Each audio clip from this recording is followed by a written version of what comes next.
Price the Lord Jesus. ಎಲ್ಲ ನನ್ನ ಪ್ರೀತಿಯ ದೇವಜನರೇ, ನನ್ನ ಪ್ರೀತಿಯ ಸಹೋದರಿ ಸಹೋದರ, ಹಿರಿಯರೇ, ಯವನಸ್ಥರೇ, ದೇವ ಮಕ್ಕಳೇ, ನಿಮ್ಮೆಲ್ಲರಿಗೂ ಹೊಸ ವರ್ಷದ ಶುಭಾಶಯಗಳು. ನಮ್ಮ ಕರ್ತನು, ಲೋಕರಕ್ಷಕನು, ಸದಾ ಜೀವಿಸುವವನು ಆಗಿರುವಂಥ ಯೇಸು ಕ್ರಿಸ್ತನ ಕೃಪೆಯು, ಸಮಾಧಾನವು, ಆಶೀರ್ವಾದವು, ಉನ್ನತಿಯು, ಬೆಳವಣಿಗೆಯು ನಿಮಗೂ ನಿಮ್ಮ ಕುಟುಂಬಗಳಿಗೂ ದೇವರು ತಾನೇ ಅನುಗ್ರಹಿಸಲಿ. ಈ ಹೊಸ ವರ್ಷವು ನಿಮಗೆ ತರಲಿ ಹರುಷ. ನಿಮ್ಮ ಪ್ರಯಾಸಗಳು ಮರೆಯಾಗಲಿ, ನಿಮ್ಮ ನಿರೀಕ್ಷೆಗಳು ನೆರವೇರಲಿ. ಲೋಕದ ಜನರು ಹೇಳುವಂತೆ ನೆನ್ನೆಯದನ್ನು ಮರೆಯೋಣ, ಇಂದಿನದನ್ನು ಜೀವಿಸೋಣ, ಮುಂದಿನ ದಿನಗಳಲ್ಲಿ ನಿರೀಕ್ಷೆಯಿಂದ ಇರೋಣ. ಯಾಕೆಂದರೆ ಕರ್ತನು ನಮ್ಮ ನಿರೀಕ್ಷೆಗಳನ್ನು ನೆರವೇರಿಸುವನು. ತನ್ನ ಮಕ್ಕಳಾದ ನಮ್ಮ ಮೇಲೆ ಆತನು ವಿಶೇಷವಾದಂಥ ಕೃಪೆಯನ್ನು ಇಟ್ಟವನು ಆಗಿದ್ದಾನೆ. ಈ 2026ನೇ ವರ್ಷದಲ್ಲಿ ನಾವು ನಿಮಗೆ ಮನಸಾರೆ ಪ್ರಾರ್ಥಿಸುವುದು, ಬೇಡುವುದು ಏನೆಂದರೆ, ನಿಮ್ಮ ಪ್ರಯಾಣಗಳು ಸುಖಕರವಾಗಿರಲಿ, ನಿಮ್ಮ ಪ್ರಯಾಸಗಳು ಪ್ರತಿಫಲ ತರಲಿ, ನಿಮ್ಮ ಅನಾರೋಗ್ಯದ ಸ್ಥಿತಿಗಳು ಮಾರ್ಪಡಲಿ, ಭಯಗಳು ಹೋಗಿ ಬಲಗೊಳ್ಳಿರಿ, ಬಲಹೀನತೆಗಳು ತೆಗೆಯಲ್ಪಟ್ಟು ಆಶೀರ್ವಾದ ಹೊಂದಲಿ ಎಂದು ನಾವು ಬೇಡಿಕೊಳ್ಳುತ್ತಾ ಇದ್ದೇವೆ. ಪ್ರಿಯರೇ, 2025 ಕಳೆದು 26ನೇ ವರ್ಷಕ್ಕೆ ಬಂದಿರುವಾಗ ದೇವರು ನಮಗೆ ಕೊಡುವಂಥ ವಾಗ್ದಾನದ ಪ್ರಾಮುಖ್ಯ ವಾಕ್ಯವನ್ನು ಓದಿಕೊಳ್ಳೋಣ. ಬಂದಿರಿ. ಕೀರ್ತನೆಗಳ ಗ್ರಂಥ ಅದರ 90ನೆಯ ಕೀರ್ತನೆ 15ನೆಯ ವಾಕ್ಯವನ್ನು ಓದಿಕೊಳ್ಳೋಣ. ನೀನು ನಮ್ಮನ್ನು ಕುಗ್ಗಿಸಿದ ದಿವಸಗಳಿಗೂ ನಾವು ಕೇಡನ್ನು ಅನುಭವಿಸಿದ ವರ್ಷಗಳಿಗೂ ತಕ್ಕಂತೆ ನಮ್ಮನ್ನು ಸಂತೋಷಪಡಿಸು. ಹಾಲೆಲೂಯ.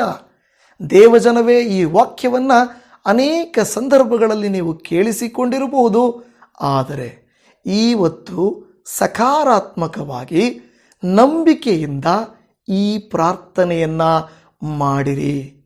ಯಾಕೆಂದರೆ ದೇವರ ಮುಂದೆ ಬಂದಿರುವಂಥ ನಾವು, ಅಪ್ಪ, ಕಳೆದ ಕಾಲಗಳಲ್ಲಿ, ಕಳೆದ ದಿವಸಗಳಲ್ಲಿ, ಕಳೆದ ತಿಂಗಳುಗಳಲ್ಲಿ ನಾನು ಎದುರು ನೋಡಿ ಪ್ರಾರ್ಥನೆ ಮಾಡಿ ಕಾದಿರುವುದೆಲ್ಲವೂ ನೀನು ನನಗೆ ಕೊಡಲಿಲ್ಲ.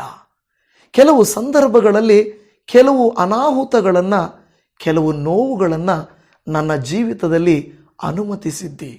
ಆದರೆ ಈ ವರುಷ ಇಲ್ಲಿ ಹೇಳುತ್ತಿರುವಂಥ ಮಾತೇನೆಂದರೆ, ನಾವು ಕೇಡನ್ನು ಅನುಭವಿಸಿದ ವರ್ಷಗಳಿಗೆ ತಕ್ಕಂತೆ, ಈಗ ಇದಕ್ಕೆ ಮುಂಚೆ ನೀವು ನಮಗೆ ನೋವಿನ ವರ್ಷಗಳನ್ನು ಕೊಟ್ಟಿದ್ದೀರಾ, ಕಾಯುವಂತೆ ಮಾಡಿದ್ದೀರಾ, ನೆರವೇರದ ಹಾಗೆ ತಡೆದಿದ್ದೀರಾ. ಆದರೆ ಅವುಗಳಿಗೆ ತಕ್ಕಂತೆ ಈ ವರ್ಷದಲ್ಲಿ ನಮ್ಮನ್ನು ಸಂತೋಷಪಡಿಸು. ಹಾಲೆಲೂಯ. ಪ್ರಿಯ ದೇವಜನವೇ, ಲೋಕದಲ್ಲಿ ತಂದೆ ತಾಯಿಗಳು ನನ್ನ ಮಕ್ಕಳಿಗೆ ಕಳೆದ ವರ್ಷ ಏನೂ ತಗೊಳ್ಳಲಿಲ್ಲ, ಈ ಸಾರಿ ಕೂಡ ಮಕ್ಕಳಿಗೆ ಏನೂ ಬಟ್ಟೆಗಳು ತಗೊಳ್ಳೋಕ್ಕಾಗಲಿಲ್ಲ, ಮನೆಯಲ್ಲಿ ಏನೂ ತಂದು ಕೊಡಲಿಕ್ಕಾಗಲಿಲ್ಲ. ಆದರೆ ಇನ್ನು ಬರೋ ತಿಂಗಳಲ್ಲಿ, ಬರೋ ವರ್ಷದಲ್ಲಿ ನಾನು ಆ ರೀತಿ ಇರಲ್ಲ, ಹೇಗಾದರೂ ಮಾಡಿ ನನ್ನ ಮಕ್ಕಳಿಗೆ ನಾನು ಕೊಡ್ತೇನೆ, ನನ್ನ ಮನೆಗೆ ನಾನು ಪೋಷಿಸ್ತೇನೆ ಎಂದು ಒಂದು ಯಜಮಾನ ಇಲ್ಲವೇ ತಾಯಿ ಆಲೋಚಿಸುವಂತೆ ದೇವರು ಕೂಡ ನಿಮ್ಮ ಕುರಿತಾಗಿ, ನನ್ನ ಕುರಿತಾಗಿ ಒಂದು ಒಳ್ಳೆಯ ಆಲೋಚನೆಯನ್ನು ಮಾಡಿಕೊಂಡು, ಕಳೆದ ದಿವಸಗಳಲ್ಲಿ ಈ ನನ್ನ ಮಕ್ಕಳು ಕಣ್ಣೀರಿಟ್ಟಿದ್ದಾರೆ, ಕಷ್ಟಪಟ್ಟಿದ್ದಾರೆ, ಕೇಡಿಗೊಳಗಾಗಿದ್ದಾರೆ, ಅವಮಾನಕ್ಕೀಡಾಗಿದ್ದಾರೆ. ಆದರೆ ನಾನು ಇನ್ನು ಅವುಗಳನ್ನು ಮಾರ್ಪಡಿಸಿ ಅವರ ದುಃಖವನ್ನು ಸಂತೋಷವನ್ನಾಗಿ ಮಾರ್ಪಡಿಸುತ್ತೇನೆ, ಅವರು ಕೇಡನ್ನು ಕೃಪೆಗಳಿಂದ ತುಂಬಿಸುತ್ತೇನೆ, ಅವರ ಅಸಂತೃಪ್ತಿಯನ್ನು ಸಂತೃಪ್ತಿಗೊಳಿಸುತ್ತೇನೆ ಎಂದು ದೇವರು ಸಿದ್ಧನಾಗಿದ್ದಾನೆ. ನಂಬಿ ದೇವಜನವೇ, ಈ ವರ್ಷ ಪ್ರತಿ ದಿನ, ಪ್ರತಿ ಗಳಿಗೆ ಕರ್ತನ ಶಕ್ತಿಯನ್ನು ನಾನು ಹೊಂದಿಕೊಳ್ಳುತ್ತೇನೆ, ಕರ್ತನ ಆತ್ಮನಿಂದ ನಾನು ನಡೆಸಲ್ಪಡುತ್ತೇನೆ. ನಾನು, ನನ್ನ ಮನೆಯವರು ಕರ್ತನ ರೆಕ್ಕೆಗಳ ಮರೆಯಲ್ಲಿ ಇಡಬೇಕೇ ಹೊರತು ದುಷ್ಟನ ಕೈಗೆ ನಾವು ಸಿಕ್ಕಬಾರದು, ಅವನ ಕೈಯಲ್ಲಿ ನಾವು ಬೀಳಬಾರದು. ಕರ್ತನೇ ನಮ್ಮ ಕರ ಹಿಡಿದು ನಡೆಸಪ್ಪ ಎಂದು ಹೇಳಲಿಕ್ಕೆ ನಿಮಗೆ ಸಾಧ್ಯವಿದೆಯಾ? ಈ ದಿನ ದೇವರಾತ್ಮ ನನ್ನ ಹೃದಯದಲ್ಲಿ ಇಟ್ಟಂಥ ಆ ಕಾಲ, ಕಳೆದ ದಿನಗಳಲ್ಲಿ ನೀವು ಮದುವೆಗಾಗಿ ಕಾಯುತ್ತಿದ್ದಿರಬಹುದು, ಗರ್ಭಫಲಕ್ಕಾಗಿ ಕಾದಿರಬಹುದು, ನಿಮ್ಮ ಮನೆಯವರ ಮಾರ್ಪಾಡಿಗಾಗಿ, ನಿಮ್ಮ ಮಕ್ಕಳ ಲೈಫ್ ಸೆಟ್ಲ್ ಆಗುವುದಕ್ಕಾಗಿ, ನೀವು ಕೈ ಹಾಕಿದ ಕೆಲಸಗಳು ಮುಂದುವರಿಯುವುದಕ್ಕಾಗಿ ನೀವು ತಾಪತ್ರಯ ಪಟ್ಟು ಕಷ್ಟಪಟ್ಟು ಇದ್ದಿರಬಹುದು. ಆದರೆ ನಿಮಗೆ ನಡೆದಂಥ ಕುಗ್ಗಿಸಿದ ದಿವಸಗಳು, ಕೇಡನ್ನನುಭವಿಸಿದ ವರ್ಷಗಳಿಗೂ ತಕ್ಕಂತೆ ಕರ್ತನು ತಾನೇ ನಿಮ್ಮನ್ನು ಸಂತೋಷಪಡಿಸಲಿ ಎಂದು ಬೇಡಿಕೊಳ್ಳುತ್ತಾ ಇದ್ದೇನೆ. ಕೆಲವು ಸಂದರ್ಭಗಳಲ್ಲಿ ದೇವರು ನಮ್ಮ ಮೇಲೆ ಕೋಪ ಮಾಡಿಕೊಂಡಿದ್ದಾರೇನೋ, ದೇವರು ನಮ್ಮನ್ನು ದ್ವೇಷಿಸುತ್ತಿದ್ದಾರೇನೋ, ದೇವರು ನಮ್ಮ ಕುರಿತಾಗಿ ಮರೆತು ಬಿಟ್ಟಿದ್ದಾರೇನೋ ಅಂದುಕೊಳ್ಳುವಂಥ ಪರಿಸ್ಥಿತಿ ನಮಗೆ ಬರಬಹುದು. ಆದರೆ ಪ್ರಿಯ ದೇವಜನವೇ, ಅದಕ್ಕೆ ದೇವರ ವಾಕ್ಯದಲ್ಲಿ, ಕೀರ್ತನೆಗಳಲ್ಲಿ, ಅದೇ 90ನೇ ಕೀರ್ತನೆ 13ನೇ ವಾಕ್ಯದಲ್ಲಿ, ಎಷ್ಟರವರೆಗೆ ಕೋಪ ಮಾಡುವಿ, ನಿನ್ನ ಸೇವಕರ ಮೇಲೆ ಅಂತಃಕರಣವಿರಲಿ. ಹೇಗೆ ಕೀರ್ತನೆಗಾರನು ಕೇಳಿಕೊಳ್ಳುತ್ತಿದ್ದಾನೆಂದರೆ, ಅಪ್ಪ ನನ್ನನ್ನು ಸಂತೋಷಪಡಿಸು ಎನ್ನುವುದಕ್ಕಿಂತ ಮುಂಚೆ ಆತನು ಕೇಳಿಕೊಳ್ಳುತ್ತಿರುವ ಮಾತು, ಇನ್ನೂ ಎಷ್ಟು ದಿನ ನನ್ನ ಮೇಲೆ ಕೋಪವಾಗಿರುತ್ತೆ. ನೀವು ಆಲೋಚನೆ ಮಾಡಿ, ಮನೆಗಳಲ್ಲಿ ಕೆಲವು ಸಂದರ್ಭದಲ್ಲಿ ಸಹೋದರರ ಮಧ್ಯೆ, ತಂದೆ ತಾಯಿಗಳ ಮಧ್ಯೆ, ಸ್ನೇಹಿತರ ಮಧ್ಯೆ, ಪ್ರೇಮಿಗಳ ಮಧ್ಯೆ ಕೋಪ ಬಂದಿರಬಹುದು. ಆದರೆ ಆಕೆ ಮಾತಾಡಲಿ ಬಿಡು, ಅವನೇ ಮಾತಾಡಲಿ ಬಿಡು, ಅವರೇ ಬರಲಿ ಬಿಡು ಎಂದು ಇರುತ್ತಾರೆ. ಒಂದು ವೇಳೆ ನಾವೇ ಒಂದು ಹೆಜ್ಜೆ ತೀರ್ಮಾನ ಮಾಡಿ ಈ ಹೊಸ ವರ್ಷದಲ್ಲಿ ಯಾರನ್ನಾದರೂ ಕ್ಷಮಿಸಬೇಕಾ? ಯಾರನ್ನಾದರೂ ಮಾಡಿರುವುದನ್ನು ಮರೆತು ಬಿಡಬೇಕಾ? ದೇವರೇ, ನಾನು ಕ್ಷಮಿಸುತ್ತೇನೆ, ನಾನು ಅವರನ್ನು ಪ್ರೀತಿಸುತ್ತೇನೆ ಎಂದು ನೀವೇ ಹೋಗಿ ಒಂದು ಹೆಜ್ಜೆ ಮುಂದೆ ಇಟ್ಟು ಕೋಪ ಮಾಡಿಕೊಳ್ಳಬೇಡ, ನನ್ನ ಮೇಲೆ ಅಂತಃಕರಣವಿರಲಿ ಎಂದು ನೀವು ಕೇಳಿದರೆ ಅವರ ಮನಸ್ಸು ಒಡೆಯುತ್ತದೆ. ಅವರು ಹತ್ಕೊಳ್ಬಿಡ್ತಾರೆ. ನಾನೇ ಬರೋಣ ಅಂದ್ಕೊಂಡೆ, ಆದರೆ ನೀನು ಎಷ್ಟು ತ್ಯಾಗಪೂರ್ವಕವಾಗಿ ಬಂದಿದ್ದೀಯಲ್ವಾ, ನನ್ನನ್ನು ಇಷ್ಟು ಪ್ರೀತಿ ಮಾಡ್ತೀಯಲ್ವಾ, ಇಷ್ಟು ದಿನ ನನ್ನ ಹತ್ರ ಯಾಕೆ ಮಾತಾಡಲಿಲ್ಲ, ಇಷ್ಟು ದಿನ ಯಾಕೆ ನನ್ನ ನೋಡಿದ್ರೂ ದೂರವಾಗಿದ್ದೀಯ ಎಂದು ಅವರು ಹತ್ಕೊಂಡು ಬಿಡ್ತಾರೆ ಗೊತ್ತಾ. ಹಾಗೆ ದೇವರು ಕೂಡ, ಅಪ್ಪ ನೀನಿನ್ನೂ ಎಷ್ಟರವರೆಗೆ ನನ್ನ ಮೇಲೆ ಕೋಪ ಮಾಡಿಕೊಂಡಿರುವೆಯಪ್ಪ, ಎಷ್ಟು ದಿನ ಅಂತ ಕೋಪ ಮಾಡಿಕೊಳ್ತೀಯ, ನನ್ನ ಮೇಲೆ ಅಂತಃಕರಣವಿರಲಿಯಪ್ಪ ಎಂದು ನೀವು ಕರ್ತನ ಬಳಿಗೆ ಬಂದು ಇವತ್ತೇ ಪ್ರಾರ್ಥನೆ ಮಾಡಿರಿ. ಈ ವಾಕ್ಯವನ್ನು ಕೇಳಿಸಿಕೊಂಡು, ಕರ್ತನೇ ಇಗೋ ನಿನ್ನ ಮಗಳಲ್ಲವೇ ನಾನು, ನಿನಗೂ ನನಗೂ ಏನಪ್ಪ ದ್ವೇಷ, ನನ್ನ ಮೇಲೆ ಯಾಕಪ್ಪ ನಿನಗಿಷ್ಟು ಕೋಪ, ನನ್ನನ್ನು ಕರುಣಿಸಲಾರಿಯ, ನನ್ನನ್ನು ಸಂತೋಷಪಡಿಸಲಾರಿಯ.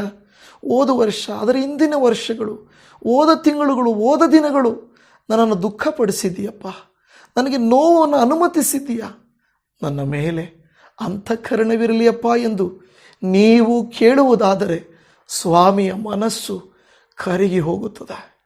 ಸ್ವಾಮಿಯ ಮನಸ್ಸು ಕರಗಿ ಹೋಗುವಂತೆ ನೀವು ಕೇಳಬೇಕು, ಆತನ ಮನಸ್ಸು ಕರಗಿ ಹೋಗುವಂತೆ ಬೇಡಿಕೊಳ್ಳಬೇಕು.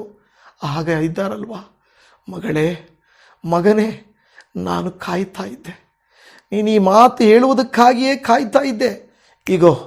ಇಗೋ ಇನ್ನು ಮುಂದೆ ನಾನು ನಿನ್ನ ಜೀವಿತದಲ್ಲಿ ಅದ್ಭುತಗಳನ್ನು ಮಾಡುತ್ತೇನೆ.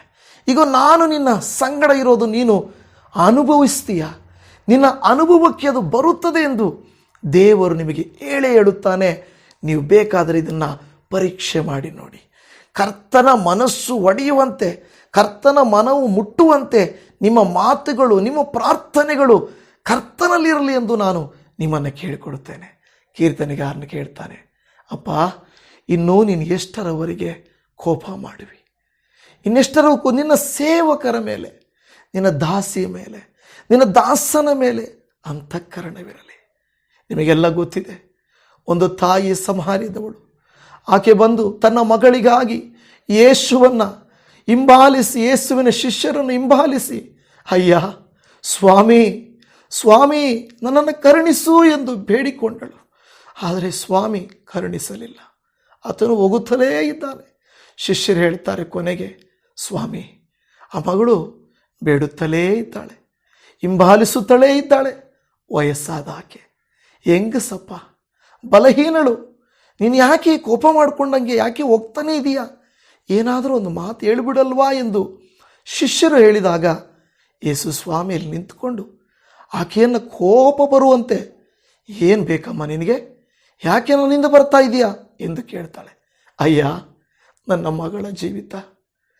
ಮಗಳ ಜೀವಿತಕ್ಕಾಗಿ ಬಂದಿದ್ದೇನೆ, ನನಗಾಗಿ ನಾನು ಬರಲಿಲ್ಲಪ್ಪ, ನನಗೋಸ್ಕರ ನಾನು ಕೇಳಿಕೊಳ್ಳೋಕ್ಕೆ ಬರಲಿಲ್ಲ, ನನ್ನ ಮಗುಗಾಗಿ ಬಂದಿದ್ದೇನೆ ಅಂದಾಗ, ನೋಡಮ್ಮ, ನಾನು ಬಂದಿರುವುದು ನಿಮಗಾಗಿ ಅಲ್ಲ, ಮಕ್ಕಳಿಗೆ ಕೊಡಬೇಕಾಗಿರೋ ರೊಟ್ಟಿಯನ್ನು ನಾಯಿಗಳಿಗೆ ಹಾಕೋದಿಲ್ಲಮ್ಮ ಎಂದು ಕಠಿಣವಾಗಿ ಮಾತನಾಡಿದರು.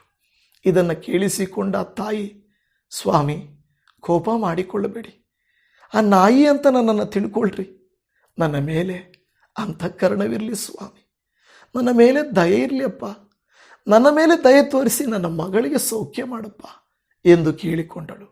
ಯಾವಾಗ ಆ ಮಾತನ್ನು ಯೇಸು ಸ್ವಾಮಿ ಕೇಳಿಸಿಕೊಂಡರೋ ಆತನ ಮನವು ಕರಗಿತು. ನೋಡಿದ್ರಾ, ಇಂತಹ ವಿಶ್ವಾಸವನ್ನು ನಾನು ಎಲ್ಲೂ ಕಾಣಲಿಲ್ಲ ಎಂದು ಹೇಳುವುದನ್ನು ನಾವು ನೋಡುತ್ತಾ ಇದ್ದೇವೆ. ದೇವಜನವೇ, ದೇವರು ನಿಮ್ಮ ಮೇಲೆ ಕೋಪ ಮಾಡಿಕೊಂಡಿರಬಹುದು, ನಿಮ್ಮ ಮೇಲೆ ದಯೆ ತೋರಿಸದೇ ಇದ್ದಿರಬಹುದು. ನೀವು ಬೇಡಿದರು, ಕಾಡಿದರು, ಕೇಳಿದರು, ಉಪವಾಸ ಮಾಡಿದರು, ಕಳೆದ ದಿನಮಾನಗಳಲ್ಲಿ ನಿಮಗೆ ಯಾವ ಉತ್ತರವೂ ಲಭಿಸದೇ ಇರಬಹುದು. ಈ ವರುಷ ದಯಮಾಡಿ ಅಪ್ಪ ಎಂದು ಕರೀರಿ. ಸ್ವಾಮಿ, ನಾನು ಪಾಪಿನೇ, ಅಯೋಗ್ಯಳೆ, ನಿಜಾನೇ ನನ್ನ ನಾಯಿನೇ, ನನಗೇನು ಯೋಗ್ಯತೆ ಇಲ್ಲಪ್ಪ, ನಿನ್ನ ದಾಸಿಯಪ್ಪ, ನನ್ನ ಮೇಲೆ ಅಂತಃಕರಣವಿರಲಿ ಅಯ್ಯ ಎಂದು ನೀವು ಬೇಡಿಕೊಳ್ಳುವುದಾದರೆ ಆ ಪರಮ ತಂದೆ ಆತನ ಮನಸ್ಸು ಕರಗದೇ ಇರುವುದೋ, ಆತನು ನಿಮ್ಮ ಮೇಲೆ ದಯೆ ತೋರಿಸದೇ ಇರುವನೋ, ಖಂಡಿತವಾಗಿ ಆತನು ನಿಮಗೆ ದಯೆ ತೋರಿಸುತ್ತಾನೆ. ದೇವಜನವೇ, ಅದೇ ಕೀರ್ತನೆಯಲ್ಲಿ 90ನೇ ಕೀರ್ತನೆ ಅದರ ಮುಂದಿನ ವಾಕ್ಯಗಳು 16, 17 ವಾಕ್ಯವನ್ನು ನೋಡುವಾಗ, ನಿನ್ನ ಸೇವಕರಿಗೆ ನಿನ್ನ ರಕ್ಷಾ ಕಾರ್ಯವು ಅವರ ಮಕ್ಕಳಿಗೋಸ್ಕರ ನಿನ್ನ ಮಹತ್ತು ಪ್ರಕಟವಾಗಲಿ, ನಮ್ಮ ಯೆಹೋವ ದೇವರ ಪ್ರಸನ್ನತೆಯು ನಮ್ಮ ಮೇಲೆ ಇರಲಿ. ನೋಡಿದ್ರ, ನಮ್ಮ ಮೇಲೆಯೂ ನಮ್ಮ ಮಕ್ಕಳಿಗೋಸ್ಕರವಾದರು ಆ ತಾಯಿ ಬಂದು, ಅಯ್ಯ, ನನಗಾಗಿ ನಾನು ಕೇಳಿಕೊಳ್ಳುತ್ತಾ ಇಲ್ಲ. ಎಷ್ಟೋ ತಂದೆ ತಾಯಿಗಳು ತಾವು ಅನಾರೋಗ್ಯದಲ್ಲಿದ್ದರು, ತಾವು ಉಪವಾಸ ಇದ್ದರು, ತಾವು ಕಷ್ಟದಲ್ಲಿದ್ದರೂ ತನ್ನ ಮಕ್ಕಳಿಗಾಗಿ ಬೇಡುತ್ತಾರೆ, ತನ್ನ ಮನೆಯವರಿಗಾಗಿ ಬೇಡುತ್ತಾರೆ, ತನ್ನ ಮನೆಗೋಸ್ಕರ ಬೇಡುತ್ತಾರೆ ಹೊರತು ನನ್ನನ್ನು ಆಶೀರ್ವದಿಸಯ್ಯ ಎಂದು ಬೇಡೋದಿಲ್ಲ. ನೀವು ಆ ರೀತಿ ಸ್ವಾರ್ಥಪರರಾಗಿದ್ದೀರಾ? ಇಲ್ಲ ತಾನೇ, ನೀವು ಸ್ವಾರ್ಥಪರರಾಗಲಿಲ್ಲ. ನೀವು ಬೇಡೋದೆಲ್ಲ ನಿಮ್ಮವರಿಗೋಸ್ಕರ, ನೀವು ಕೇಳೋದೆಲ್ಲ ನಿಮ್ಮ ಮನೆಗೋಸ್ಕರ, ನೀವು ಕೇಳೋದೆಲ್ಲ ಉನ್ನತಿಗೆ, ಆತ್ಮಿಕತೆಗೋಸ್ಕರನೇ ತಾನೇ. ದೇವರಿಗೆ ಹೇಳಬೇಕು, ಅಪ್ಪ, ನೀನು ನನ್ನ ನಿನ್ನ ಮಕ್ಕಳಿಗೆ ಮಹತ್ವ ಪ್ರಕಟಿಸು ಸ್ವಾಮಿ, ನಮ್ಮ ದೇವರೇ, ನಿನ್ನ ಪ್ರಸನ್ನತೆಯು ನಮ್ಮ ಮೇಲೆ ಇರಲಿ ಎಂದು ಹೇಳಿದರು. ಆನಂತರ ಆದರೆ 90:17ನೇ ವಾಕ್ಯದಲ್ಲಿ, ನಾವು ಕೈ ಹಾಕಿದ ಕೆಲಸವನ್ನು ನಮಗೆ ಸಫಲಪಡಿಸು, ನಾವು ಕೈ ಹಾಕಿದ ಕೆಲಸವನ್ನು ಸಫಲಪಡಿಸು. ನನ್ನ ಪ್ರಿಯ ದೇವಜನರೇ, ನಿಮ್ಮ ಕೈ ಕೆಲಸವು ಸಫಲವಾಗಬೇಕು. ಫಲ ಬಿಡದ ಮರದಂತೆ, ಆ ಉನ್ನತಿಯ ಕಾಣದ ಕೆಲಸದಂತೆ, ಆಶೀರ್ವಾದ ಇಲ್ಲದ ಬರಿ ಪಾತ್ರೆಯಂತೆ ನೀವಿದ್ದೀರಾ. ಸ್ವಾಮಿಯ ಮುಂದೆ ಇಟ್ಟು, ಅಪ್ಪ, ನನ್ನ ಬಳಿಯಲ್ಲಿ ಸ್ವಲ್ಪ ಎಣ್ಣೆ ಇದೆಯೇ ಹೊರತು ಮತ್ತೇನೂ ಇಲ್ಲಪ್ಪ, ಆದರೆ ನನಗೆ ಪಾತ್ರೆಗಳು ಖಾಲಿ ಇದ್ದಾವೆ, ಈಗೋ ನಂಬಿಕೆಯಿಂದ ಈ ಎಣ್ಣೆಯನ್ನು ನಾನು ಹಾಕುತ್ತೇನೆ ಎಂದು ಆ ವಿಧವೆ ಆ ಸ್ವಲ್ಪ ಎಣ್ಣೆಯನ್ನು ಪಾತ್ರೆಗಳಲ್ಲಿ ಒಯ್ದ ರೀತಿಯಲ್ಲಿ ನೀವು ನಾನು ಆ ಒಂದು ಎಣ್ಣೆಯನ್ನು ಪಾತ್ರೆಗಳಲ್ಲಿ, ಅಂದರೆ ನಮ್ಮ ಬರಿದಾದ ಜೀವಿತಗಳಲ್ಲಿ ಅಜ್ಞಾನ, ಜ್ಞಾಪಕ ಶಕ್ತಿ ಇಲ್ಲ, ಆರೋಗ್ಯ ಇಲ್ಲ, ಸಾಲ ಜಾಸ್ತಿ, ರೋಗ ಜಾಸ್ತಿ, ಕುಟುಂಬದಲ್ಲಿ ಜಗಳಗಳು ಜಾಸ್ತಿ, ಮನಸ್ತಾಪಗಳು ಜಾಸ್ತಿ, ಪಾತ್ರೆಗಳು ಬರಿದಾಗಿವೆ. ಆಹಾರದ ವಿಷಯದಲ್ಲಿಯೂ, ಶರೀರದ ವಿಷಯದಲ್ಲಿಯೂ, ಆತ್ಮಿಕ ವಿಷಯದಲ್ಲಿಯೂ, ಹಣದ ವಿಷಯದಲ್ಲಿಯೂ, ಭವಿಷ್ಯದ ವಿಷಯದಲ್ಲಿ ಎಲ್ಲ ಪಾತ್ರೆಗಳು ಖಾಲಿಯಾಗಿ ಕುಳಿತಿವೆಯಾ? ನಂಬಿಕೆ ಎಂಬ ಎಣ್ಣೆಯಿಂದ ಒಂದೊಂದು ಪಾತ್ರೆಗಳನ್ನು ತುಂಬಿಸುವಂತೆ, ಕರ್ತನೇ, ನನ್ನ ಮೇಲೆ ದಯ ತೋರಿಸಯ್ಯ ಎಂದು ನೀವು ಪ್ರಾರ್ಥಿಸುವುದಾದರೆ, ಕರ್ತನು ಇವತ್ತು ಹೇಳುತ್ತಾ ಇದ್ದಾನೆ, ನೀವು ಕೈ ಹಾಕಿದ ಕೆಲಸವನ್ನು ನಾನು ಸಫಲಪಡಿಸುತ್ತೇನೆ, ನೀವು ಕೈ ಹಾಕಿದ ಕೆಲಸವನ್ನು ನಾನು ಸಫಲಪಡಿಸುತ್ತೇನೆ. ದೇವಜನರೇ, ನನ್ನ ಪ್ರಾರ್ಥನೆ ಏನು ಗೊತ್ತಾ? ನಿಮ್ಮ ಟಿಯರ್ಸ್ ಮಸ್ಟ್ ಬಿಕಮ್ ಟೆಸ್ಟಿಮನೀಸ್. ಅಂದರೆ ನಿಮ್ಮ ಕಣ್ಣೀರುಗಳು ನಿಮ್ಮ ಸಾಕ್ಷಿಗಳಾಗಿ ಮಾರ್ಪಡಬೇಕು. ಈ ತಿಂಗಳ ನಿಮ್ಮ ಕಣ್ಣೀರು ಬರುವ ತಿಂಗಳ ಸಾಕ್ಷಿಯಾಗಬೇಕು. ಅಂದರೆ ಇವತ್ತಿನ ಕೊರತೆ ಕರ್ತನ ಕೃಪೆಯಿಂದ ಖಂಡಿತವಾಗಿಯೂ ಪರಿಪೂರ್ಣವಾಗಬೇಕು. ಅದನ್ನು ನಾವು ಬಯಸುವಂಥವರಾಗಿದ್ದೇವೆ. ಅದಕ್ಕೆ ದೇವರ ವಾಕ್ಯದಲ್ಲಿ ಕೀರ್ತನೆಗಳ ಗ್ರಂಥದಲ್ಲಿ 34ನೇ ಕೀರ್ತನೆ 19ನೇ ವಾಕ್ಯದಲ್ಲಿ, ನೀತಿವಂತನಿಗೆ ಸಂಭವಿಸುವ ಕಷ್ಟಗಳು ಅನೇಕವಿದ್ದರೂ ಯೆಹೋವನು ಅವೆಲ್ಲವುಗಳಿಂದ ಅವನನ್ನು ಬಿಡಿಸುವನು. Your past pain will go away. ನಿಮ್ಮ ಕಳೆದ ಕಾಲಗಳ ನೋವು ಇಲ್ಲದೆ ಹೋಗುತ್ತದೆ. Your tears will become testimonies. ಅಂದರೆ ನಿಮ್ಮ ಕಣ್ಣೀರುಗಳು ಸಾಕ್ಷಿಗಳಾಗಿ ಮಾರ್ಪಡಬೇಕು. ಹಲ್ಲೆಲೂಯಾ. ನಂಬುತ್ತೀರಾ? ದೇವರೇ, ಅಳುತ್ತಾ ಬಿತ್ತುವವನು ಹಾಡುತ್ತಾ ಕೊಯ್ಯುವನು ಎಂದು ಹೇಳಿದೆಯಲ್ಲ. ಹಾಗಾದರೆ ಅಳುತ್ತಾ ನಾನು ಪ್ರಾರ್ಥನೆಯಲ್ಲಿ ಬಿತ್ತುತ್ತಿದ್ದೇನೆ. ದೇವರೇ, ನಾನು ಸಂತೋಷದಿಂದ ಕೊಯ್ಯುವಂತೆ ನನಗೆ ಸಹಾಯ ಮಾಡಪ್ಪ ಎಂದು ಬೇಡಿಕೊಳ್ಳುವಿರಾ? ಬೇಡಿಕೊಳ್ಳುವುದಾದರೆ ದೇವರ ವಾಕ್ಯ ಹೇಳುತ್ತದೆ, ನೀನು ಅನುಭವಿಸಿದ ಕಷ್ಟದ ಕೇಡಿನ ದಿನಗಳಿಗೆ ತಕ್ಕಂತೆ ನಿಮ್ಮನ್ನು ಕರ್ತನು ಸಂತೋಷಪಡಿಸಲಿಕ್ಕಿದ್ದಾನೆ. ಹಲ್ಲೆಲೂಯಾ. ದೇವರ ವಾಕ್ಯ ಹೇಳುತ್ತದೆ, ನಮ್ಮ ದುಃಖವು ಸಂತೋಷವಾಗುವುದು, ನಮ್ಮ ಸಂತೋಷವು ಪರಿಪೂರ್ಣವಾಗಲಿಕ್ಕೆ ಕರ್ತನು ಮಾತ್ರವೇ ಕಾರಣನಾಗಿದ್ದಾನೆ. ಯೋವೇಲನ ಗ್ರಂಥ 2ನೇ ಅಧ್ಯಾಯ 25ನೇ ವಚನದ ಕೊನೆಯ ಭಾಗದಲ್ಲಿ, ನಾನು ನಿಮ್ಮ ಮೇಲೆ ಕಳುಹಿಸಿದ ನನ್ನ ದೊಡ್ಡ ದಂಡು ತಿಂದು ಬಿಟ್ಟ ವರುಷಗಳನ್ನು ನಾನು ನಿಮಗೆ ಕಟ್ಟಿಕೊಡುವೆನು. ನಾವು ಕಳ್ಕೊಂಡ ವರ್ಷಗಳು, ಕಳ್ಕೊಂಡ ಹಣ, ಸಂತೋಷ, ನೆಮ್ಮದಿ, ಆನಂದ, ಬಂದ ರೋಗ ದೇವರಿಗೆ ಗೊತ್ತಿಲ್ವಾ? ಹಾಗಾದರೆ ದೇವರು ನಿಮ್ಮ ನನ್ನ ಜೀವಿತದಲ್ಲಿ ಅದನ್ನು ಅನುಮತಿಸಿದ್ದಾನೆ. ಹಾಗಾದರೆ ಇವತ್ತು ಕೇಳೋಣ, ಅಪ್ಪ, ನಿನ್ನ ದಾಸಿ ನಿನ್ನ ಮಗಳ ಮೇಲೆ ಅಂತಃಕರಣವಿರಲಿ ಅಪ್ಪ, ನನ್ನ ಮೇಲೆ ದಯ ತೋರಿಸು. ಇನ್ನೆಷ್ಟರವರೆಗೆ ನೀನು ಕೋಪ ಮಾಡಿಕೊಂಡಿರುತ್ತಿ, ನನ್ನನ್ನು ಕನಿಕರಿಸಯ್ಯ, ನನಗೆ ಉಪಕಾರ ಮಾಡಯ್ಯ, ನನಗೆ ಸಹಾಯ ಮಾಡಯ್ಯ ಎಂದು ಕರ್ತನನ್ನು ನಾವು ಕೇಳಿಕೊಳ್ಳೋಣವ. ದೇವರನ್ನ ಕೇಳಿಕೊಂಡ್ರಲ್ಲಿ ಹೇಳಿದ ಹಾಗೆ ನಿನ್ನ ಜೀವಿತದಲ್ಲಿ ಅಲ್ಲಿ ಹೇಳ್ತದೆ, ನಾನು ನಿಮ್ಮ ಮೇಲೆ ಕಳುಹಿಸಿದ ನನ್ನ ದೊಡ್ಡ ದಂಡು ತಿಂದು ಬಿಟ್ಟ ವರುಷಗಳನ್ನು ನಾನು ನಿಮಗೆ ಕಟ್ಟಿಕೊಡುವೆನು. ನಾನು ತಡೆದಿದ್ದರೆ, ದೇವರು ಹೇಳ್ತಾ ಇದ್ದಾರೆ, ನಾನು ತಡೆದಿದ್ದರೆ, ನಾನು ಕೊಡದಿದ್ದರೆ, ನಾನು ಅನುಗ್ರಹಿಸದೆ ಇಟ್ಟುಕೊಂಡಿದ್ದರೆ, ಈಗೋ ಶೇಖರಣೆ ಮಾಡಿ ಇಟ್ಟುಕೊಂಡಿದ್ದ ನಿನಗಾಗಿ ನಾನು ಸುರಕ್ಷಿತವಾಗಿಟ್ಟಿದ್ದ ಈ ಆಶೀರ್ವಾದಗಳನ್ನು ಸೇರಿಸಿ ಕೊಡುವೆನು. ಹಲ್ಲೆಲೂಯಾ. ಏನು? ಸೇರಿಸಿ ಕೊಡುವೆನು. ಅಣೆಕಟ್ಟನ್ನು ಕಟ್ಟುವುದು ಯಾಕೆ ಗೊತ್ತಾ? ನೀರನ್ನು ಶೇಖರಣೆ ಮಾಡಿ ಆ ನೀರು ಇಲ್ಲದೇ ಇರುವಂಥ ಸಂದರ್ಭಗಳಲ್ಲಿ ಬಿಡುವುದಕ್ಕಾಗಿ. ಹಾಗೇನೆ ಕರ್ತನು ನಮ್ಮ ಜೀವಿತಗಳಲ್ಲಿ ಕೆಲವನ್ನ ಯಥೇಚ್ಛವಾಗಿ ಕೊಡದೆ ಬರಗಾಲ ಬರುತ್ತದೆ, ನೀರಿಲ್ಲದ ಕಾಲ ಬರುತ್ತದೆ, ಬರಡು ಭೂಮಿಗಳಾಗುವ ಕಾಲ ಬರುತ್ತದೆ. ಆಗ ಅಣೆಕಟ್ಟಿನ ಗೇಟುಗಳನ್ನು ಎತ್ತಿ ನೀರನ್ನು ಬಿಟ್ಟು ಆ ಒಣಗಿ ಹೋದಂಥ ಆ ಬರುಡಾದಂಥ ಭೂಮಿಯನ್ನು ತಣಿಸುವಂತೆ ಕರ್ತನು ನಿಮ್ಮ ಜೀವಿತದಲ್ಲಿ ಮುಗಿಯಿತು, ಇಲ್ಲ ಆಗೋಯಿತು, ಬಿದ್ದೋದೆ ಅಂತ ಹೇಳುವಂಥ ಸ್ಥಿತಿಯಲ್ಲಿ ನಿಮ್ಮನ್ನು ಹಚ್ಚು ಹಸರನೆಯ ಹುಲ್ಲಿನ ಗಾವುಲಂತೆ ನಿಮ್ಮನ್ನು ಕರುಣಿಸುವ ಕರ್ತನು ಇದ್ದಾರೆ. ದೇವರಿಗೆ ಸ್ತೋತ್ರ. ಹಲ್ಲೆಲೂಯಾ. ಕರ್ತನಿಗೆ ಸ್ತೋತ್ರ. ಆ ಕಾರ್ಯ ನಿಮ್ಮ ಜೀವಿತಗಳಲ್ಲಿ ನೆರವೇರಲಿ ಎಂದು ನಾನು ಕೂಡ ಮನಸ್ಸಾರೆ ಕೇಳಿಕೊಳ್ಳುತ್ತಾ ಪ್ರಾರ್ಥಿಸ್ತಾ ಇದ್ದೇನೆ. ನಿಮ್ಮ ಜೀವಿತದಲ್ಲಿ ತಿಂದು ಬಿಟ್ಟ ಕಳಕೊಂಡ ಆ ವರ್ಷಗಳನ್ನು ನಾನು ನಿಮಗೆ ಕಟ್ಟಿಕೊಡುವೆನು ಎಂದು ಹೇಳುತ್ತಾ ಇದ್ದಾನೆ. ನಿಮ್ಮ ಜೀವಿತದಲ್ಲಿ ಮತ್ತೆ ಹೊಸ ಕ್ಯಾಲೆಂಡ್ರನ್ನು ದೇವರು ಕೊಟ್ಟಿದ್ದಾನೆ. ನಿಮಗೆ ಕ್ಯಾಲೆಂಡ್ರ್, ಹೊಸ ಕ್ಯಾಲೆಂಡ್ರ್ ಸಿಕ್ಕಿದೆಯಾ? ಹೊಸ ಕ್ಯಾಲೆಂಡ್ರ್, ಹಳೇ ಕ್ಯಾಲೆಂಡ್ರನ್ನು ನೀವು ತೆಗೆದು ಹಾಕುವಂತೆ ಹೊಸ ಕ್ಯಾಲೆಂಡ್ರನ್ನು ದೇವರು ನಿಮಗೆ ಅನುಗ್ರಹಿಸಿಕೊಟ್ಟು ಹೊಸ ನಿರೀಕ್ಷೆಗಳನ್ನು ನಿಮಗೆ ಕೊಡುತ್ತಾ ಇದ್ದಾನೆ. ಹೊಸ ಕಾರ್ಯಗಳನ್ನು ನಿಮ್ಮ ಜೀವಿತದಲ್ಲಿ ಆತನು ಮಾಡಿಕೊಟ್ಟು ಆ ಹೊಸ ವರುಷಗಳಲ್ಲಿ ಏನು ಮಾಡ್ತಾನೆಂದರೆ, ಕಳೆದು ಹೋದಂಥ ಕಾಲಗಳೆಲ್ಲ ನಿಮ್ಮ ಜೀವಿತದಲ್ಲಿ ಅನುಗ್ರಹಿಸಿ ಕೊಟ್ಟು ನಿಮ್ಮನ್ನು ಆಶೀರ್ವದಿಸುತ್ತಾನೆ. ಕೆಲವು ಸಾರಿ ಹರ್ಟ್ ಮಾಡಿದವರೇ ಹೀಲ್ ಮಾಡ್ತಾರೆ ಅಂತ ಹೇಳ್ತದೆ. ದೇವ್ರ ವಾಕ್ಯ ಹೇಳ್ತದೆ, what hurts us and what will heal us ಅಂತ ಹೇಳ್ತದೆ. ನಮ್ಮನ್ನು ಕೆಲವು ಸಾರಿ ದೇವರೇ ಗಾಯ ಮಾಡುವವನು, ಕೆಲವು ಸಾರಿ ಅಂತ ಹೇಳ್ತಾ ಇದ್ದೇನೆ.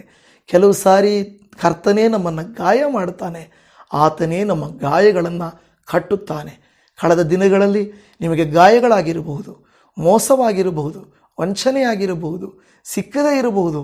ಆದರೆ ದೇವರು ಹೇಳ್ತಾ ಇದ್ದಾನೆ, ಗಾಯ ಮಾಡಿದವನೇ ಗಾಯಗಳನ್ನು ಕಟ್ಟಲಿಕ್ಕೂ ಶಕ್ತನಾಗಿದ್ದಾನೆ.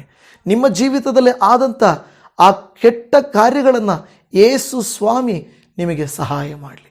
ಆದರೆ ನಾವು ದೇವರು ಅನುಗ್ರಹಿಸುತ್ತಾನೆಂದು ತಿಳಿದು ನಮ್ಮ ಇಷ್ಟಾನುಸಾರವಾಗಿ ನಡೆದುಕೊಳ್ಳಬಾರದು. ಪ್ರತಿ ಕ್ಷಣ ಪ್ರತಿ ದಿನ ದೇವರು ನಮಗೆ ಅನುಗ್ರಹಿಸಿಕೊಟ್ಟದ್ದು ಎಂಬುದನ್ನು ನೆನೆಸಿಕೊಳ್ಳಬೇಕು. ಅದಕ್ಕೆ ಇದೇ ಕೀರ್ತನೆ 90ನೇ ಕೀರ್ತನೆಯಲ್ಲಿ 12ನೆಯ ವಾಕ್ಯದಲ್ಲಿ ನಮ್ಮ ದಿನಗಳು ಕೊಂಚವೇ ಎಂದು ಎಣಿಸಿಕೊಳ್ಳುವ ಹಾಗೆ ನಮಗೆ ಕಲಿಸು, ಆಗ ಜ್ಞಾನದ ಹೃದಯವನ್ನು ಪಡೆದುಕೊಳ್ಳುವೆವು. ಜ್ಞಾನದ ಹೃದಯವನ್ನು ಪಡೆದುಕೊಳ್ಳುವೆವು. ದೇವಜನವೇ, ಹಿಂತಿರುಗಿ ನೋಡಿರಿ. ಆದರೆ ಇಂದಿನವುಗಳನ್ನು ದುಃಖಿಸಬೇಡ್ರಿ. ಇಂದಿವುಗಳನ್ನು ನೋಡಬೇಕಷ್ಟೇ. ಆದರೆ ಈಗ ನಾವು ಜೀವಿಸಬೇಕು, ಮುಂದಿನದನ್ನು ನಾವು ನಿರೀಕ್ಷಿಸಬೇಕು. ಅದಕ್ಕೆ ದೇವರ ವಾಕ್ಯದಲ್ಲಿ ಆದಿಕಾಂಡ ಗ್ರಂಥ 32ನೆಯ ಅಧ್ಯಾಯ 10ನೇ ವಚನದಲ್ಲಿ, ನೀನು ನಿನ್ನ ದಾಸನಾದ ನನ್ನ ಮೇಲೆ ಎಷ್ಟೋ ಪ್ರೀತಿಯನ್ನಿಟ್ಟು ನಿನ್ನ ವಾಗ್ದಾನವನ್ನು ನೆರವೇರಿಸಿದ್ದೀಯಲ್ಲ, ನಾನು ಅದಕ್ಕೆ ಕೇವಲ ಅಪಾತ್ರನಾಗಿದ್ದೇನೆ. ನಾನು ಮೊದಲು ಈ ಯೋರ್ದಾನ್ ನದಿಯನ್ನು ದಾಟಿದಾಗ ನನಗೆ ಕೋಲು ಮಾತ್ರವೇ ಇತ್ತು, ಈಗ 2 ಪಾಳೆಯಗಳಿಗೆ ಒಡೆಯನಾಗಿದ್ದೇನೆ. ನೋಡಿರಿ ದೇವಜನವೇ, ಮೊದಲು ಅವನ ಕೈಯಲ್ಲಿ ಬರೀ ಕೋಲು ಮಾತ್ರ ಇತ್ತು. ದೇವರು ನೋಡಲಿಲ್ವಾ? ನೋಡಿದನು. ಆಗಲೇ ಅವನಿಗೆ ಎಲ್ಲವನ್ನು ಕೊಟ್ಟಿದ್ದರೆ ಅವನು ಮುಂದಕ್ಕೆ ಸಾಗಿ ಹೋಗುತ್ತಾ ಇರಲಿಲ್ಲ. ಆದರೆ ಸಾಗಿ ಹೋದ ಮೇಲೆ ಹಿಂತಿರುಗಿ ಬರುವಾಗ 2 ಪಾಳೆಯಗಳಿಗೆ ಒಡೆಯನಾಗಿ ಮಾಡಿದನು. ಇವತ್ತು ನಿಮ್ಮ ಜೀವಿತದಲ್ಲಿ ಅಲ್ಪ ಸ್ವಲ್ಪ ಇರಬಹುದು, ಬರೀ ಕೋಲಿನಂತೆ ಸ್ವಲ್ಪ ಆದಾಯ ಇರಬಹುದು. ಆದರೆ ದೇವರು ಅದನ್ನು ನಿಮಗೆ ಹೆಚ್ಚಿಸಿಕೊಡುತ್ತಾನೆ. ನಾವು ಏನು ಮಾಡಬೇಕು? ನಾನು ಕೇವಲ ಅಪಾತ್ರನಾಗಿದ್ದೆನು, ಆದರೆ ನೀನು ನಿನ್ನ ವಾಗ್ದಾನವನ್ನು ನೆರವೇರಿಸಿದ್ದೀಯಲ್ಲ ಎಂದು ಹೇಳಿ ನಾವು ಕರ್ತನಲ್ಲಿ ನಮ್ಮನ್ನು ಒಪ್ಪಿಸಿಕೊಡಬೇಕು. ಅದಕ್ಕೆ 17ನೇ ವಾಕ್ಯ ಹೇಳಿದ ಹಾಗೆ ನಮ್ಮನ್ನು ನಾವು ಮತ್ತೆ ದೇವರಿಗೆ ಸಮರ್ಪಣೆ ಮಾಡಿ, ವಾಕ್ಯ ಹೇಳಿದ ಹಾಗೆ ನಮ್ಮ ಯೆಹೋವ ದೇವರ ಪ್ರಸನ್ನತೆಯು ನಮ್ಮ ಮೇಲೆ ಇರಲಿ. ನಾವು ಕೈ ಹಾಕಿದ ಕೆಲಸವನ್ನು ನಮಗೆ ಸಫಲಪಡಿಸು, ನಾವು ಕೈ ಹಾಕಿದ ಕೆಲಸವನ್ನು ನಮಗೆ ಸಫಲಪಡಿಸು. ನನ್ನ ಪ್ರಿಯ ದೇವಜನವೇ, ಈ ವಾಕ್ಯವನ್ನು ಆಲಿಸಿದವರೇ, ಒಂದು ಮಾತು ಮೇಲೆ ಓದಿದಂಥ ವಾಕ್ಯವನ್ನು ಮಾತ್ರ ನೀವು ಜ್ಞಾಪಕ ಇಟ್ಕೊಳ್ಳಿ. ಅಪ್ಪ, ನನ್ನನ್ನು ಕುಗ್ಗಿಸಿದ ದಿನಗಳಿಗೂ ನಾನು ಕೇಡನ್ನು ಅನುಭವಿಸಿದ ವರ್ಷಗಳಿಗೂ ತಕ್ಕಂತೆ ಈಗಲಾದರೂ ನನ್ನ ಮೇಲೆ ಅಂತಃಕರಣವಿಟ್ಟು ನಿನ್ನ ದಾಸನನ್ನು ಕಂಡು ನನ್ನ ಪರಿಸ್ಥಿತಿಯನ್ನು ಮಾರ್ಪಡಿಸಿ ನಾನು ಕಳೆದುಕೊಂಡ ಕಾರ್ಯಗಳಿಗೆ ತಕ್ಕಂತೆ ಕೃಪೆಯನ್ನು ನನಗೆ ಕೊಡಪ್ಪ ಎಂದು ನಾವು ಬೇಡಿಕೊಳ್ಳೋಣ. ದೇವರು ಉನ್ನತವಾದ ಕಾರ್ಯಗಳನ್ನು ನನ್ನ ಜೀವಿತದಲ್ಲಿ ಆತನು ಮಾಡಲಿಕ್ಕೆ ಶಕ್ತನಾಗಿದ್ದಾನೆ. ಹಾಗಾದರೆ ಹೊಸ ನಿರೀಕ್ಷೆಯೊಂದಿಗೆ, ಹೊಸ ಒಂದು ಪ್ರಾರ್ಥನೆಗಳೊಟ್ಟಿಗೆ, ಧೈರ್ಯದಿಂದ, ನಂಬಿಕೆ, ನಿರೀಕ್ಷೆಯಿಂದ ಆತನನ್ನು ನಾವು ಪ್ರಾರ್ಥಿಸೋಣ. ಪರಮ ತಂದೆಯೇ, 2025ನೇ ವರ್ಷದಲ್ಲಿ ಒಂದೊಂದು ದಿನ, ಒಂದೊಂದು ಕ್ಷಣ ನನ್ನನ್ನು, ನನ್ನ ಕುಟುಂಬವನ್ನು ಕಾದಿದ್ದೀರಾ, ಕಾಪಾಡಿದ್ದೀರಾ, ಆರೋಗ್ಯ ಕೊಟ್ಟಿದ್ದೀರಾ, ಆಶೀರ್ವಾದ ಕೊಟ್ಟಿದ್ದೀರಾ, ಅಭಿಷೇಕಿಸಿದ್ದೀರಾ, ಒದಗಿಸಿದ್ದೀರಾ. ಅನೇಕ ಆಪತ್ತುಗಳು, ಅನಾರೋಗ್ಯಗಳು, ಅವಘಡಗಳು ಬರಬಹುದಾಗಿತ್ತು. ಆದರೆ ನೀವು ನಮ್ಮನ್ನು ಹಿಂಬಲವಾಗಿ ಮುಂಬಲವಾಗಿ ಕಾದು ಕಾಪಾಡಿ ನಡೆಸಿದ್ದೀರಿ. ನಿಮ್ಮ ನಾಮಕ್ಕೆ ಸ್ತೋತ್ರ ಉಂಟಾಗಲಿ. ಆದರೆ ಅಪ್ಪ, ಕೆಲವು ಸಂದರ್ಭಗಳಲ್ಲಿ ನಮ್ಮನ್ನು ಕುಗ್ಗಿಸಿದ್ದಿ, ನಮಗೆ ಕೇಡನ್ನು ಅನುಮತಿಸಿದ್ದಿ. ಆ ವರ್ಷಗಳಿಗೆ ತಕ್ಕಂತೆ ಈ ವರ್ಷವಾದರೂ ಕರ್ತನೇ, ನೀನು ಕರ್ತನೆ ದಿನಗಳಿಗೂ ಸಂವತ್ಸರಗಳಿಗೂ ಸುಭಿಕ್ಷವಾದ ಕಿರೀಟ ಇಟ್ಟವನು, ಯಾರನ್ನು ಬೇಕಾದರೂ ಉಪಯೋಗಿಸಿ ಮೇಲೆ ಕೆತ್ತಲಿಕ್ಕೆ ಶಕ್ತನಾದವನು, ಹೊಸ ಚೈತನ್ಯವನ್ನು, ಹೊಸ ಆರೋಗ್ಯವನ್ನು, ಯೌವನವನ್ನು ಬರಮಾಡಲಿಕ್ಕೆ ಶಕ್ತನಾದ ದೇವರಾಗಿರುವುದರಿಂದ ನಿಮ್ಮ ದಾಸರ ಮೇಲೆ ಅಂತಃಕರಣವಿರಲಿ, ನಮ್ಮ ಮೇಲೆ ದಯೆ ಇರಲಿ, ನಮ್ಮ ಮೇಲೆ ಕೃಪೆ ತೋರಿಸು. ಈ ವರ್ಷವಾದರೂ ಎದುರು ನೋಡಿದ ಕಾದ ಎಲ್ಲ ಕಾರ್ಯಗಳು ನಮ್ಮ ಜೀವಿತದಲ್ಲಿ ಆಶ್ಚರ್ಯಕರವಾಗಿ, ಅದ್ಭುತಕರವಾಗಿ ನೆರವೇರಲಿ ಎಂಬುದಾಗಿ ಬೇಡಿಕೊಳ್ಳುತ್ತಾ ಇದ್ದೇವೆ. ಸಪ್ಪ, ಈಗೋ ಬೇಡುತ್ತಿರುವ ಪ್ರತಿ ದೇವ ಮಕ್ಕಳನ್ನು, ಪರಲೋಕದ ಕೃಪೆಗಳಿಂದ ಅನುಗ್ರಹಿಸಿ ಎಂದು ಬೇಡುತ್ತಾ ಇದ್ದೇವೆ. ಅಪ್ಪ, ಈ 2026ನೇ ವರ್ಷ ಈ ದಿನ ಮೊದಲುಗೊಂಡು ಎಲ್ಲ ದಿವಸಗಳು ನಮ್ಮ ಜೊತೆಗಾರನಾಗಿರು. ನೀವೇ ನಮ್ಮ ಸಂಗಡ ಇರಬೇಕು. ನೀವೇ ನಮ್ಮ ಮುಂಬಲವಾಗಿ ಹಿಂಬಲವಾಗಿರಬೇಕು. ನಮ್ಮ ಕೈ ಕೆಲಸವನ್ನು ಫಲಿಸುವಂತೆ ಮಾಡಬೇಕು. ನಾವು ನಡೆಯಬೇಕಾದ ಮಾರ್ಗವನ್ನು ತೋರಿಸಬೇಕು. ನಮ್ಮ ಕುಟುಂಬದ ಮೇಲೆ ನಿನ್ನ ಕೃಪಾ ವರದಾನಗಳನ್ನು ತುಂಬಿಸಿ ಲೌಕಿಕವಾಗಿ ಜೀವಿಸದೆ ಆತ್ಮೀಕವಾಗಿ ನಾವು ಜೀವಿಸಬೇಕು. ಮುಪ್ಪಿನಲ್ಲಿರುವಂಥವರಿಗೆ ಕರ್ತನೆ ಹೊಸ ಚೈತನ್ಯವನ್ನು, ಅನಾರೋಗ್ಯದಲ್ಲಿರುವವರಿಗೆ ಆರೋಗ್ಯವನ್ನು, ಸಾಲಬಾಧೆಗಳಲ್ಲಿರುವವರಿಗೆ ಬಿಡುಗಡೆಯನ್ನು, ಸಂತೃಪ್ತಿಯನ್ನು ಅವರಿಗೆ ಒದಗಿಸಿ ಅವರ ಸಾಲಗಳನ್ನು ತೀರಿಸಿಕೊಡು. ಕುಟುಂಬದಲ್ಲಿರುವಂಥ ಹುಡುಗರನ್ನು ಮಾರ್ಪಡಿಸು. ಕೆಟ್ಟ ನಶೆ ಪದಾರ್ಥಗಳಿಗೆ ಒಳಗಾದ ಯೌವನಸ್ಥರನ್ನು ಬಿಡಿಸು. ನಿರೀಕ್ಷೆಯಿಂದ ಕಾಯುತ್ತಿರುವಂಥ ಮದುವೆಯಾಗಬೇಕಾಗಿರುವವರಿಗೆ ಮದುವೆಗಳು, ಜಾಬ್ ಸಿಗಬೇಕಾದವರಿಗೆ ಜಾಬ್ಗಳು, ಪ್ರಮೋಷನ್ಸ್ ಆಗಬೇಕಾದವರಿಗೆ ಪ್ರಮೋಷನ್ಸು, ಟ್ರಾನ್ಸ್ಫರ್ಸ್ ಆಗಬೇಕಾದವರಿಗೆ ಟ್ರಾನ್ಸ್ಫರ್ಸು, ಕೋರ್ಟು ಕೇಸುಗಳಲ್ಲಿ ಜಯ, ಶತ್ರುಗಳ ಮುಂದೆಯೇ ಇವರಿಗೆ ದೇವರ ಕರ್ತನೆ ಔತಣವನ್ನು ಸಿದ್ಧಪಡಿಸಿ ಆಶೀರ್ವಾದ ಮಾಡು. ಇವರ ಹಿಂಬದಿಯಲ್ಲಿ ಇವರ ಕರ್ತನೆ ಜೊತೆಯಲ್ಲಿದ್ದುಕೊಂಡು ಚೂರಿ ಹಾಕುವ, ಮೋಸ ಮಾಡುವ, ವಂಚಿಸುವ, ಅಸೂಯೆ ಪಡುವಂಥ ಕಣ್ಣುಗಳಿಂದ ಇವರನ್ನು ಕಾಪಾಡು. ಇವರಿಗೆ ವಿರೋಧವಾಗಿ ಯಾರು ಕೂಡ ಮಾಟ ಮಂತ್ರದ ಕೃತ್ಯಗಳಾಗಲಿ, ಬಿಲ್ಲಿ ಶೂನ್ಯ ಶಕುನಗಳಂಥ ಕಾರ್ಯಗಳನ್ನಾಗಲಿ, ಶಾಪಗಳನ್ನು ಹಾಕುವಂಥದ್ದಾಗಲಿ ಯಾವ ಕಾರ್ಯಗಳು ಮಾಡದ ಹಾಗೆ ನಿನ್ನ ಬೆಂಕಿಯ ಬೇಲಿಯನ್ನು ದೇವರೇ ಭಕ್ತರಿಗೆ ಸುತ್ತಲೂ ಹಾಕಿಟ್ಟ ಹಾಗೆ ಇವರ ಸುತ್ತಲೂ ನೀವು ಹಾಕಿ ಇಡಬೇಕಾಗಿ ಬೇಡಿಕೊಳ್ಳುತ್ತಾ ಇದ್ದೇವೆ. ಸ್ತೋತ್ರ. ಎಲ್ಲರೊಟ್ಟಿಗೂ ಸಮಾಧಾನದಿಂದಿರುವಂತೆಯೂ, ಎಲ್ಲರಿಗಾಗಿ ಪ್ರಾರ್ಥಿಸುವಂತೆಯೂ, ಎಲ್ಲರೊಟ್ಟಿಗೂ ಸ್ನೇಹಭಾವದಿಂದಿದ್ದು ಕ್ಷಮಿಸುವಂತೆಯೂ ನೀನು ಇವರಿಗೆ ಒಳ್ಳೆಯ ಮನಸ್ಸನ್ನು ಕೊಡಪ್ಪ. ದೇವರೇ, ಇವರ ಮೇಲೆ ನಿನ್ನ ಅಂತಃಕರಣವಿರಲಿ. ಕೇಡುಗಳು ಇವರ ಗೂಡಾರದ ಬಳಿಗೂ ಬಾರದಿರಲಿ.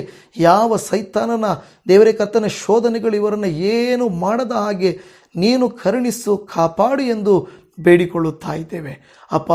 ಯಾರು ಯಾವ ಮನೆಯಲ್ಲಿ ಈ ಪ್ರಾರ್ಥನೆಗಳು ಆಲಿಸಲ್ಪಡುತ್ತಿವೆಯೋ, ಯಾರ ಜೀವಿತಗಳಲ್ಲಿ ಈ ಪ್ರಾರ್ಥನೆಗಳು ಆಲಿಸಲ್ಪಡುತ್ತಿದೆಯೋ ಅವರ ಮನಸ್ಸಿಗೆ ನೆಮ್ಮದಿಯನ್ನು ಕೊಡಿರಿ. ಎಡಕ್ಕಾಗಲಿ ಬಲಕ್ಕಾಗಲಿ ತಿರುಗದೆ ಇಗೋ ನಿನ್ನ ಸ್ವರವನ್ನು ನಿರೀಕ್ಷಿಸಿದವರಾಗಿ, ಸ್ವರವನ್ನು ಕೇಳಿಸಿಕೊಂಡವರಾಗಿ ಮುಂದಕ್ಕೆ ಸಾಗಿ ಹೋಗುವುದಕ್ಕೆ ನಿನ್ನಾತ್ಮನ ಶಕ್ತಿಯನ್ನು ಸುರಿಯ ಮಾಡು ಎಂದು ಬೇಡಿಕೊಳ್ಳುತ್ತಾ ಇದ್ದೇವೆ. ಧನ್ಯವಾದ ಯೇಸುವೇ, ಸ್ತೋತ್ರ. ಜೊತೆಗಾರನಾಗಿರುವಾತನೇ ನಿನಗೆ ಸ್ತೋತ್ರ. ಅದ್ಭುತ ಸ್ವರೂಪನಾದ ದೇವರೇ ನಿನಗೆ ಸ್ತೋತ್ರ. ಆಶ್ಚರ್ಯಕರನಾದ ದೇವರೇ ನಿನಗೆ ಸ್ತೋತ್ರ. ಉನ್ನತವಾದ ಕೃತ್ಯಗಳನ್ನು ಮಾಡುವಾತನೇ ನಿನಗೆ ಸ್ತೋತ್ರ. ಹಾಲೆಲೂಯ. ಈ ದಿನವೇ ದೇವರೇ ನಮ್ಮನ್ನು ನಿನ್ನ ಕೈಯಲ್ಲಿ ಒಪ್ಪಿಸಿಕೊಡುತ್ತಾ ಇದ್ದೇವೆ.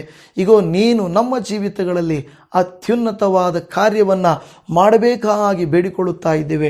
ಸಣ್ಣ ಮಕ್ಕಳಿಗೆ ಬೇಕಾದಂಥ ಜ್ಞಾನ, ಹೋಗುವಾಗ ಬರುವಾಗ ಸುರಕ್ಷತೆ, ಯವನ ಮಕ್ಕಳ ಜೀವಿತದಲ್ಲಿ ಯಾವ ದುಷ್ಟನ ಕಾರ್ಯಗಳು ನಡೆಯದ ಹಾಗೆ, ಲೋಕದ ಕಾರ್ಯಗಳ ಪ್ರಕಾರ ನಡೆಯದ ಹಾಗೆ, ದುಷ್ಟರ ಕಣ್ಣುಗಳಿಗೆ ಸಿಕ್ಕದ ಹಾಗೆ ಇವರನ್ನು ಕಾಪಾಡಿರಿ ಎಂದು ಬೇಡುತ್ತಾ ಇದ್ದೇವೆ. ಅನ್ನಪಾನಗಳು ಯಥೇಚ್ಛವಾಗಿರಲಿ, ಕೈಯಲ್ಲಿ ಹಣವು ಉಳಿಯಲಿ ಸ್ವಾಮಿ. ಸೇವೆಗಳಿಗಾಗಿ ಇವರು ಪ್ರಾರ್ಥಿಸಲಿ, ಸೇವೆಗಳನ್ನು ಬಲಪಡಿಸಲಿ, ಸೇವೆಗಳಲ್ಲಿ ದೇವರೇ ತೊಡಗಲಿ. ಕರ್ತನೆ, ಇರುವ ತಲಾಂತಗಳನ್ನು ನಿಮ್ಮ ಮಹಿಮೆಗಾಗಿ ಉಪಯೋಗಿಸಲಿ ಎಂದು ಬೇಡಿಕೊಳ್ಳುತ್ತಾ ಇದ್ದೇವೆ. ಇಡುವ ಪ್ರತಿ ಹೆಜ್ಜೆ ನಿನ್ನ ಚಿತ್ತಕ್ಕನುಸಾರವಾಗಿರಲಿ. ನಿನ್ನನ್ನು ಬಿಟ್ಟು ಎಡಕ್ಕಾಗಲಿ ಬಲಕ್ಕಾಗಲಿ ತಿರುಗದ ಹಾಗೆ ನಿನ್ನ ಬೆಂಕಿ ಬೇಲಿಯನ್ನು ಹಾಕು. ಪವಿತ್ರಾತ್ಮರೇ, ನಿನ್ನ ಅಭಿಷೇಕವು, ನಿನ್ನ ಆತ್ಮನು ಸುರಿಯಲ್ಪಡಲಿ. ನಿನ್ನ ಆತ್ಮವು ಅವರ ಮೇಲೆ ಬರಲು ಅವರು ಬಲ ಹೊಂದಿ ಅವರ ಮಾತಿನಲ್ಲಿಯೂ, ಅವರ ನಡವಳಿಕೆಯಲ್ಲಿಯೂ, ಅವರ ಕೃತ್ಯಗಳಲ್ಲಿಯೂ, ಅವರ ಆಲೋಚನೆಗಳಲ್ಲಿಯೂ, ಅವರ ಪ್ರಯಾಣಗಳಲ್ಲಿಯೂ, ಅವರ ಜೀವಿತಗಳಲ್ಲೆಲ್ಲಲ್ಲಿಯೂ ನೀನು ಕಾಣಿಸಬೇಕು. ಕ್ರಿಸ್ತನ ಸ್ವಾರೂಪ್ಯ ಇವರಲ್ಲಿ ಕಾಣಿಸುವಂತೆ ಕಾರ್ಯ ಮಾಡಪ್ಪ ಎಂದು ಬೇಡಿಕೊಳ್ಳುತ್ತಾ ಇದ್ದೇವೆ. ಧನ್ಯವಾದ ಯೇಸುವೇ, ಸ್ತೋತ್ರ. ನೀವು ನಮ್ಮ ಮೊರೆಯನ್ನು ಆಲಿಸಿದ್ದಕ್ಕಾಗಿ ನಿನಗೆ ಕೋಟ್ಯಾನುಕೋಟಿ ವಂದನೆಗಳು. ನಿಮ್ಮ ಕೈಯಲ್ಲಿ ಇವರನ್ನು, ಇವರ ಕುಟುಂಬಗಳನ್ನು, ಇವರಿಗೆ ಸಂಬಂಧಪಟ್ಟವರನ್ನು, ಸ್ನೇಹಿತರನ್ನು, ರಕ್ತ ಸಂಬಂಧಿಗಳನ್ನು, ಸಭಿಕರನ್ನು, ಸೇವಕರನ್ನು, ಸಭೆಗಳನ್ನು ನಿನ್ನ ಕೈಯಲ್ಲಿ ಒಪ್ಪಿಸಿಕೊಡುತ್ತಾ ಇದ್ದೇನೆ. ಈ ಸೇವೆಗಾಗಿ ಯಾರೆಲ್ಲ ಪ್ರಾರ್ಥಿಸಿದ್ದಾರೋ, ಈ ಸೇವೆಗಾಗಿ ಯಾರೆಲ್ಲ ಸಪೋರ್ಟ್ ಮಾಡಿದ್ದಾರೋ, ಈ ಸೇವೆಗೆ ಯಾರೆಲ್ಲ ಎನ್ಕರೇಜ್ ಮಾಡಿದ್ದಾರೋ, ಈ ಸೇವೆಯಲ್ಲಿ ಯಾರೆಲ್ಲ ಪಾಲುಭಾಗಸ್ಥರಾಗಿದ್ದಾರೋ, 24 ತಾಸು ಪ್ರಾರ್ಥನೆಯಲ್ಲಿ ಮಾಡುವಂಥವರು ಕೂಡ ಕರ್ತನೇ ಅದರಲ್ಲಿ ಭಾಗವಹಿಸುವಂಥ ವ್ಯಕ್ತಿಗಳ ಮೂಲಕವಾಗಿ ಕೂಡ ಎಲ್ಲರೂ ಹೊಂದಾಣಿಕೆಯಿಂದ ನಿನ್ನ ರಾಜ್ಯಕ್ಕಾಗಿ ಆತ್ಮಗಳನ್ನು ಗೆಲ್ಲುವಂಥ ಕೃಪೆಯನ್ನು ಕೊಡಪ್ಪ ಎಂದು ಬೇಡಿಕೊಳ್ಳುತ್ತಾ ಇದ್ದೇವೆ. ನಾವು ಕೈಗೊಳ್ಳುವ ಪ್ರತಿ ಕಾರ್ಯಕ್ರಮವು ನಿನ್ನ ನಾಮಕ್ಕೆ ಮಹಿಮೆ ಆಗಲಿ. ಅನೇಕರು ಅನೇಕ ಕಡೆಗಳಿಂದ ಸೇರಿ ಬಂದು ಅದ್ಭುತವಾಗಿ ಕರ್ತನೆ ಅವರು ವಾಕ್ಯದಿಂದ ಬಲಹೊಂದಲಿ ಎಂದು ಬೇಡುತ್ತಾ ಇದ್ದೇವೆ. ನೀನು ತಾನೇ ನಮ್ಮೊಟ್ಟಿಗೆ ಈ ವರುಷದಲ್ಲಿಯೂ ಯುಗದ ಸಮಾಪ್ತಿಯವರೆಗೂ ನಮ್ಮ ಸಂಗಡ ನೀವು ಇರುತ್ತೀರಿ ಎಂದು ನಂಬುತ್ತಾ ಪ್ರಾರ್ಥನೆಯನ್ನು ಆಲಿಸಿದ ಕರ್ತರೇ, ನಿನಗೆ ಕೋಟ್ಯಾನುಕೋಟಿ ವಂದನೆಗಳನ್ನು ಸಲ್ಲಿಸುತ್ತಾ, ಯಾವ ಅನಾರೋಗ್ಯವು ಇವರನ್ನು ಮುಟ್ಟಬಾರದು, ಯಾವ ಸಾಲಗಳು ಇವರಲ್ಲಿ ಇರಬಾರದು, ಯಾವ ದುಃಖ ನೋವುಗಳು ಇವರನ್ನು ಕಾಡಬಾರದು. ಆ ರೀತಿಯಾಗಿ ನೀನು ನಿನ್ನ ಶಿಲುಬೆಯ ನೆರಳಿನಲ್ಲಿ ಇವರನ್ನಿಟ್ಟು ರಕ್ತ ಕೋಟೆಯೊಳಗೆ ಮುದ್ರೆ ಮಾಡಿ ಪವಿತ್ರಾತ್ಮನಿಂದ ಅಭಿಷೇಕಿಸಿ ಆಶೀರ್ವಾದ ಮಾಡಿ ಸಹಾಯ ಮಾಡಬೇಕೆಂಬುದಾಗಿ ನಮ್ಮ ಕರ್ತನು, ನಮ್ಮ ರಕ್ಷಕನು, ಇಮ್ಮಾನುವೇಲನಾಗಿರುವಾತನು ಸದಾ ನಮ್ಮ ಸಂಗಡ ಇರುವಂಥ ಯೇಸು ಕ್ರಿಸ್ತನ ಮಧುರವಾದ ನಾಮದಲ್ಲಿ ಪ್ರಾರ್ಥಿಸುತ್ತೇವೆ ಪರಮ ತಂದೆಯೇ. ಆಮೇನ್, ಆಮೇನ್, ಆಮೇನ್. ನನ್ನ ಪ್ರೀತಿಯ ದೇವಜನವೇ, ನಿಮ್ಮೆಲ್ಲರಿಗೂ ಯೇಸುವಿನ ನಾಮದಲ್ಲಿ ವಂದನೆಗಳು. ಕರ್ತನು ನಿಮ್ಮನ್ನು, ನಿಮ್ಮ ಕುಟುಂಬಗಳನ್ನು ಹೇರಳವಾಗಿ ವಾಕ್ಯಗಳಂತೆ ಅನುಗ್ರಹಿಸಲಿ. ಈ ದಿನ ಮಾತ್ರವಲ್ಲ, ಪ್ರತಿದಿನ ವಾಕ್ಯಗಳನ್ನು ಕ್ರಮ ತಪ್ಪದೆ ಕೇಳಿರಿ, ಪ್ರಾರ್ಥಿಸಿರಿ, ನಂಬಿರಿ. ಮಹತ್ ಕಾರ್ಯಗಳನ್ನು ನಿಮ್ಮ ಜೀವಿತದಲ್ಲಿ ಕಾಣುವಿರಿ. ನಮಗಾಗಿ ಪ್ರಾರ್ಥಿಸಿದಂಥ ನಿಮ್ಮೆಲ್ಲರಿಗೂ ಧನ್ಯವಾದಗಳು. ನಮ್ಮೊಟ್ಟಿಗೆ ನಿಂತು ಈ ಸೇವೆಯನ್ನು ಬಲಪಡಿಸಿದಂಥ ಎಲ್ಲ ನಿಮ್ಮ ಕರಗಳನ್ನು ಕರ್ತನು ತಾನೇ ಅನುಗ್ರಹಿಸಲಿ. ನಿಮ್ಮೆಲ್ಲರಿಗೂ ಧನ್ಯವಾದ. ದೇವರು ನಿಮ್ಮನ್ನು ಆಶೀರ್ವದಿಸಲಿ. Shalom. Praise the Lord Jesus.